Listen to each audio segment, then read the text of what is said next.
Eu tenho uma luta insana pra vocês. Que tal hamster contra louva-a-Deus? O que pode acontecer? Eu acho que meu hamster vai comer. Mas tudo bem. Eu vou botar no pote e já volto com vocês. Botei no pote. E ele tá com louva-a-Deus já. Viu, Tchacan?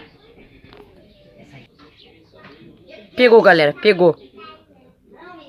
Galera, ele deu o meu hamster deu só uma mordida no meu bichinho ali. Ele tá mancando. Caramba! Eu acho que é o fim. Nossa, meu hamster é brabo, viado. Não, vai brigar, vai, tu não, macho. Vai brigar, ô cagado. É, eu acho que eu vou ter que fechar, porque senão ele não vai brigar. Galera, a briga tá estranha aqui, porque meu hamster parece que...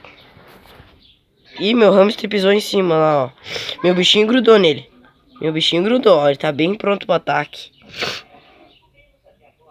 Meu hamster ali... Nossa, pegou! Pegou, meu bichinho tá grudando nele. O tamanho do meu bichinho e o hamster tá apanhando. Viado do céu. Bichinho detonou com o hamster. Bichinho deu só umas patadas ali nele. Eita.